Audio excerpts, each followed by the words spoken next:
हम भारत के लोग भारत को एक संपूर्ण प्रभुत्व संपन्न समाजवादी पंथनिरपेक्ष लोकतंत्रात्मक गणराज्य बनाने के लिए तथा उसके समस्त नागरिकों को सामाजिक, आर्थिक और राजनैतिक न्याय, विचार, अभिव्यक्ति, विश्वास, धर्म और उपासना की स्वतंत्रता, प्रतिष्ठा और अवसर की समता प्राप्त कराने के लिए तथा उन सब में व्यक्ति की गरिमा और राष्ट्र की एकता और अखंडता सुनिश्चित करने वाली बंधुता बढ़ाने के लिए दृढ़ संकल्प होकर अपनी इस संविधान सभा में आज तारीख 26 नवंबर 1949 शून्य मिति मार्गशीर्ष शुक्ला सप्तमी संवत 2006 विक रमी को एत द्वारा इस संविधान को अंगीकृत, अधिनियमित और आत्मार्पित करते हैं।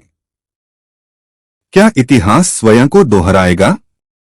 यह वह विचार है जो मुझे चिंता से भर देता है। इस तथ्य का एहसास होने के बाद यह चिंता और भी गहरी हो जाती है कि जाति व धर्म के रूप में हमारे पुराने शत्रुओं के अतिरिक्त हमारे यहाँ विभिन्न और विरोधी विचारधाराओं वाले राजनीतिक दल होंगे।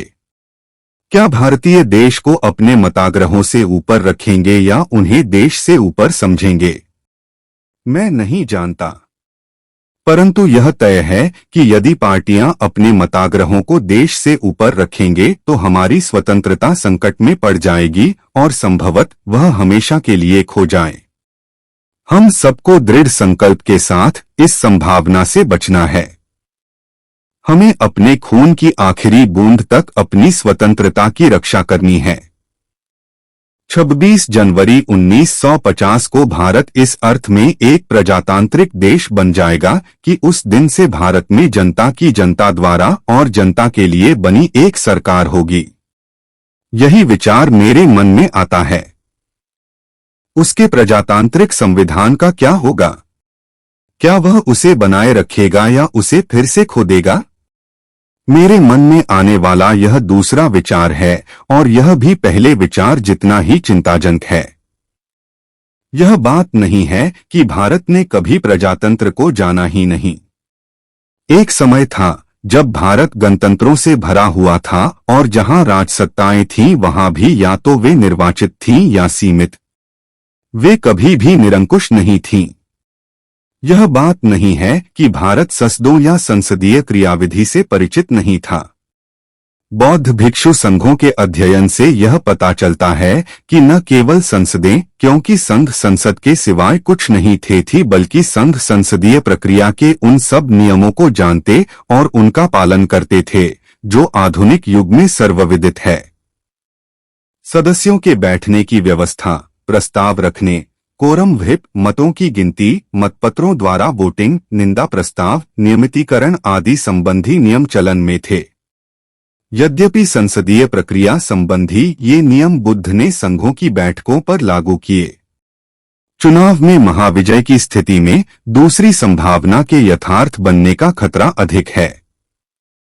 प्रजातंत्र को केवल बाह्य स्वरूप में ही नहीं बल्कि वास्तव में बनाए रखने के लिए हमें क्या करना चाहिए?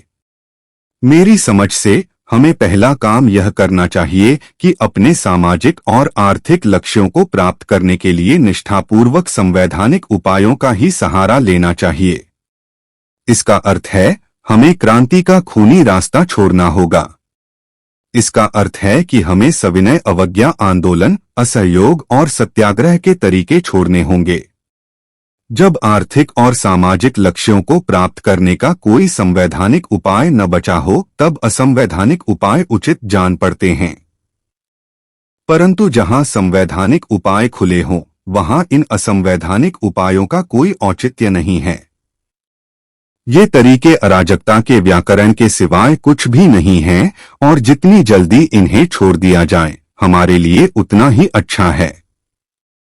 दूसरी चीज जो हमें करनी चाहिए वह है जॉन स्टुअर्ट मिल की उस चेतावनी को ध्यान में रखना जो उन्होंने उन लोगों को दी है जिन्हें प्रजातंत्र को बनाए रखने में दिलचस्पी है, अर्थात अपनी स्वतंत्रता को एक महानायक के चरणों में भी समर्पित न करें या उस पर विश्वास करके उसे इतनी शक्तियां प्रदान न कर दें कि वह संस्थाओं को नष्ट करने में समर्थ हो जाए। उन महान व्यक्तियों के प्रति कृतज्ञता व्यक्त करने में कुछ गलत नहीं है जिन्होंने जीवन पर्यंत देश की सेवा की हो, परंतु कृतज्ञता की भी कुछ सीमाएं हैं। जैसा कि आयरिश देशभक्त डेनियल ओ कॉमेल ने खूब कहा है, कोई पुरुष अपने सम्मान की कीमत पर कृतज्ञ नहीं हो सकता, कोई महिला अपने सतीत्व की कीमत पर कृतज्ञ नहीं हो सकती और कोई राष्ट्र अपनी स्वतंत्रता की कीमत पर कृतज्ञ नहीं हो सकता। यह सावधानी किसी अन्य देश के मुकाबले भारत के मामले में अधिक आवश्यक है, क्योंकि भारत में भक्ति या नायक पूजा उसकी राजनीति में जो भूमिका अदा करती है, उस भूमिका के परिणाम के मामले में दुनिया का कोई देश भारत की बराबरी नहीं कर सकता। धर्म के क्षेत्र में भक्ति आत्मा की मुक्ति का मार्ग हो सकता है, परंतु राजनीति में भक्ति या नायक पूजा पतन और अंततः तानाशाही का सीधा रास्ता है। तीसरी चीज जो हमें करनी चाहिए वह है कि मात्र राजनीतिक प्रजातंत्र पर संतोष न करना।